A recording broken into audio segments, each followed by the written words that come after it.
আপনি কি জানেন দুনিয়ার সবথেকে বড় ইস্কন মন্দির কোথায় আর কবে নির্মাণ করা হয়েছিল? আর কখনো কি এমনটা ভেবে দেখেছেন আসলে লাইটের মধ্যে এমন কি আছে পোকারা দেখলে এই লাইটের দিকে আকর্ষিত হয়ে যায়? বহুবার তো আপনিও এটাকে নোটিশ করেছেন যে পেঁয়াজের উপরে এমন একটা কালো লেয়ার হয় আর পেঁয়াজকে ছুলে এটা আমাদের আঙুলে লেগে যায়। কিন্তু এটা কি হয় আর এমন পেঁয়াজ কি খাওয়া যাবে? আর সেফটি পিনের এই ছোট্ট হোলসের কাজ জানার পর আপনিও চমকে যাবেন। আর সত্যি কি ডেটল ব্যাকটেরিয়াদের মারতে পারে? সত্যিটা আজ দেখবেন নিজের চোখেই। তাই ভিডিওটা শুরু হওয়ার আগে এমনই আরো নলেজফুল ভিডিও দেখতে এক্ষুনি চ্যানেলটাকে সাবস্ক্রাইব করে নিন। আর আপনারা তো দেখতেই পাচ্ছেন যে আমরা 1K থেকে জাস্ট একটুখানি দূরে আছি। তাই एक तो लाइक और शेयर ठोक दीजिए महाकाल का लाइक और शेयर ठोक दीजिए। করে নিয়েছেন তো চলুন আর দেরি না করে चलिए शुरू करते हैं। নাম্বার 1, আপনি চায়ের সঙ্গে বিস্কুট খাওয়ার সময় এই জিনিসটাকে তো নিশ্চয়ই নোটিশ করেছেন। আমরা যে বিস্কুট খাই বহুবার ওটাতে এমন ছোট্ট ছোট্ট ছিদ্র থাকে, কিন্তু আপনি কি কখনো ভেবে দেখেছেন আসলে এই ছিদ্রগুলি বিস্কুটে কেন হয়? क्या कर रहे हैं यार तू? এটা শোনার পর এখন তো আপনি হেসে আমাকে এটা বলবেন যে এটা কোনো কথা হলো? আপনি বহু ভিডিওতে দেখেছেন যে বিস্কুটে এই ছিদ্র হয় কারণ বিস্কুটটা যেন ভালোভাবে কুক হতে পারে আর কাঁচা না থাকে। দেখুন বন্ধুরা, যদি বিস্কুটে ছিদ্র করলেই ভালোভাবে কুক হতো তাহলে যেই বিস্কুটে ছিদ্র হয় না ওইগুলি তো কাঁচাই থাকতো, তাই না? আসলে এই ছিদ্রগুলিকে ডকিং হোলস বলা হয়। যখন বিস্কুটের ডেককে বেক করার জন্য ওভেনের উপরে রাখা হয়, ডয়ের মধ্যে যে এয়ার হয় ওটা গরম হয়ে ডয়ের থেকে বাইরে বেরোনোর চেষ্টা করে, যার কারণে বিস্কুটটা ফুলতে পারে আর ওটাতে ক্র্যাকও আসতে পারে। এর ফলে তো বিস্কুটটা খারাপ হতে পারে। তাই ডয়ের মধ্যে হাওয়াটাকে বাইরে বের করার জন্য কিছু বিস্কুটের মধ্যে ডকিং হোলস করা হয় আর বিস্কুটটা যেন না ফাটে আর একদম ফ্ল্যাট থাকে। নাম্বার 2, আমি যদি আপনাদেরকে বলি এর সাহায্যে আপনি সাউন্ডকে দেখতে পারবেন, সাউন্ডকে দেখতে পারবেন, তাহলে হয়তো বিশ্বাস করবেন না।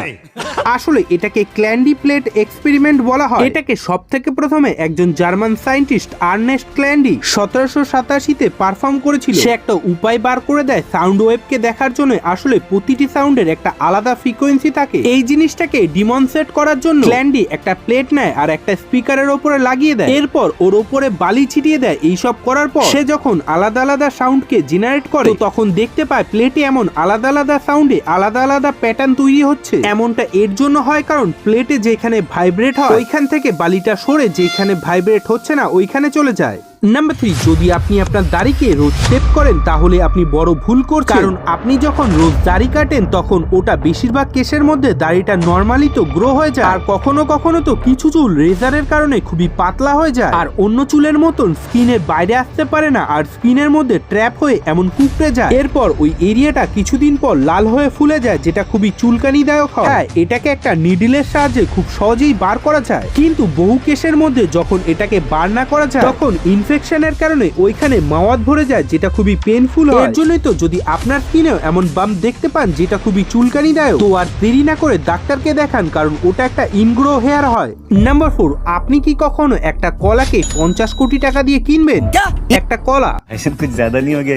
আসলে এই একটা কলা আবারও প্রমাণ করে দিয়েছে যে আমাদের দুনিয়াতে বলদ লোকের একদমই কম নেই। দেখুন, মেরিজু ক্যাটেলি নামের একটা আর্টিস্ট আছে যে একটা কলা নিয়ে আর একটা টেপ নিয়ে ওই কলাটাকে টেপ দিয়ে দেয়ালে ছিটিয়ে দেয়। সে বলে এটা একটা আর্ট। এখন আপনিই বলুন, এটাকে কেউ আর্ট বলবে? ये तो टट्टी है। তাহলে শুনুন, হালেই হওয়া একটা অপশনের মধ্যে জাস্টিন শান নামের একটা ছেলে আর্টটাকে 6.2 মিলিয়ন মানে প্রায় 52 কোটি টাকা দিয়ে কিনে নেয়। আরে এটা তো একটা কলাই যে 2-3 দিন পর এটা খারাপ হয়ে যাবে। তো শুনুন, এর জন্যই তো এর সঙ্গে 14 পেজের একটা ইনস্ট্রাকশন দেওয়া হয় এটাকে কিভাবে ফ্রেশ রাখতে হবে। এন্ড আপনি কি জানেন এর মধ্যে কি লেখা ছিল? ওই কলাটাকে ফ্রেশ রাখার জন্য এর মধ্যে লেখা ছিল এই কলাটা যখন খারাপ হয়ে যাবে তখন একটা নতুন কলা কিনে একটা নতুন টেপ দিয়ে ছিটিয়ে দিন। নাম্বার 5, আপনাদের কি জানা আছে আমাদের মানুষদের দ্বারা স্পেসকে প্রায় 21.2 বিলিয়ন কিলোমিটার পর্যন্ত ডিসকভার করা হয়েছে, কিন্তু কি আপনাদের জানা আছে হালেই নাসার দ্বারা image acoustic and gamma rays টেকনোলজির সাহায্যে লাস্ট ডিসকভার করা স্পেস এজের সাউন্ডকে রেকর্ড করা হয়েছে। এটাই সব থেকে প্রথমবার মানুষের দ্বারা স্পেসের এত দূরের আওয়াজকে শুনতে পেরেছে। এই সাউন্ডটা যদি এত বেশি রেয়ার হয় তাহলে ফ্যাক্টনে তো নিশ্চয়ই শুনতে পারবেন।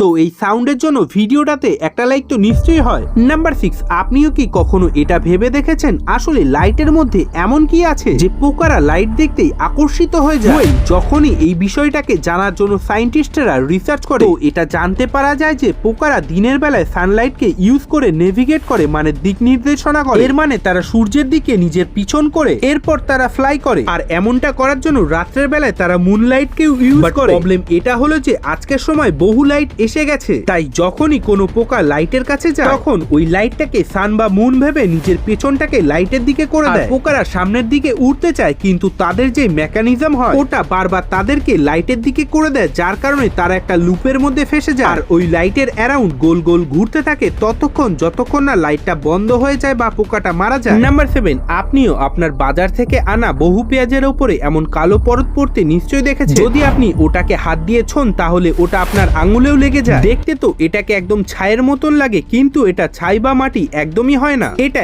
এক রকমের ফাঙ্গাস হয় যেটাকে অ্যাসপোগিলাস নাইজার বলা হয়। সহজ ভাষায় বললে এটা এক প্রকারের কাব্বাক হয় যেটা মাটিতে পাওয়া যায়। এখন কোনো পেঁয়াজের উপরে এমন কালো ফাঙ্গাস লেগে থাকলে তাহলে কি করা উচিত? আপনার মনেও তো এই প্রশ্নটা আসছে, তাই না? আর এটাকে খেলে কি কোনো প্রবলেম হবে? দেখুন, যেমনটা আমাদের ডেইলি লাইফে পেঁয়াজকে প্রায় প্রতিদিনই খাওয়া হয়, আর পেঁয়াজের দাম তো কমতে আর বাড়তে থাকে। আর আপনি যদি বাংলাদেশের হন তাহলে তো এই কথাটা রিলেট করতেই পারবে। পেঁয়াজের দামটা আজকাল খুবই বেশি বেড়ে চলেছে। দেখুন, পেঁয়াজ খাওয়ার ফায়দাটা হাজারো হতে পারে, কিন্তু যেই লোকেদের ইমিউনিটি কমজোর তারা যদি এই কালো ফাঙ্গাসওয়ালা পেঁয়াজকে খেয়ে নেয় তাহলে তাদের পেটে সোজাসুজি ইনফেকশন হতে পারে, যার কারণে বিভিন্ন রকমের রোগ হতে পারে। এখন ভালো কথা এটা হলো যে এটা একদমই নর্মাল ফাঙ্গাস হয়। এটাকে আপনি জল দিয়ে সোজা ধুয়ে পরিষ্কার করে নিতে পারেন, আর যদি বেশি সাবধান হতে চান তাহলে পেঁয়াজের খোসাটাকে ছাড়িয়ে নিন। নাম্বার 8, যে ঘরে ডেটলের ব্যবহার হয় সেখানে রোগ কম হয়, কারণ ডেটল দেয় 100 রোগবাহী জীবাণু থেকে সুরক্ষা। এই বিভিন্ন ডেটলের অ্যাডসগুলি দেখার পর আপনার কি কোনোদিনও ডাউট হয়েছে এই ডেটল বাস্তবে কি বডিতে লেগে থাকা ব্যাকটেরিয়া জার্মসকে মেরে দেয়? যখনই আমরা এটাকে বডিতে লাগাই তো আমরা তো এটাকে দেখতে পাই না, তাই না, যে বডিতে থাকা জার্মস আসলেই মরেছে কিনা। এই বিষয়টাকে দেখার জন্য একটা স্টেপ নিয়ে চলুন, মাইক্রোস্কোপের নিচে দেখা যাক এটা কেমন কাজ করে। এর মধ্যে এক ফোঁটা নোংরা জল নিয়ে মাইক্রোস্কোপের নিচে রেখে দেখলে দেখা যাচ্ছে যে বহু সংখ্যক জার্মস আছে, আর এর মধ্যেই এক ফোঁটা ডেটল দেওয়া হলো। এখনো তো ব্যাকটেরিয়াগুলি এদিক ওদিক চলাচল করছে, কিন্তু এখন দেখুন যে একটু সময় পর কেমন তাড়াহুড়ো শুরু করে দিয়েছে ব্যাকটেরিয়াগুলি। যখন আস্তে আস্তে ডেটল নিজের প্রভাব ফেলানো শুরু করেছে তখন দেখুন এই জার্মসগুলি কেমন দৌড়াতে দৌড়াতে মরে যাচ্ছে। এটাকে আলাদা আলাদা পজিশনে ঘুরিয়ে দেখার পরও দেখা যাচ্ছে যে জার্মস একদম পুরোপুরি শেষ হয়ে গেছে, মানে खत्म bye bye tata good bye गया। নাম্বার 9, আপনি সেফটি পিনে এমন হোলস নিশ্চয়ই দেখেছেন, কিন্তু আপনারা কি জানেন সেফটি পিনে এমন ছিদ্র কেন হয়? আসলে সেফটি পিনের আবিষ্কারটা তো একটা ভুল করে হয়েছিল, কিন্তু যখন এর ইনভেন্টর দেখে যখন কয়েল ওয়ারকে প্রেস করা হয় তখন সে আবারও নিজের অরিজিনাল শেপে ফিরে আসে, আর এটাকে দেখার পরেই সে এই ডিজাইনটাকে কন্টিনিউ করে। যখন কয়েল ওয়ারকে এমন রাউন্ড করা হয় তো এটা অটোমেটিক্যালি এমন ছিদ্র হয়ে যায়। তো আলাদা করে কোনো কাজ নেই, কিন্তু তাও এটা জরুরি হয় সেফটি পিনের কাজ করতে। এই ছিদ্রটা ছাড়া সেফটি পিন একদমই কাজ করবে না।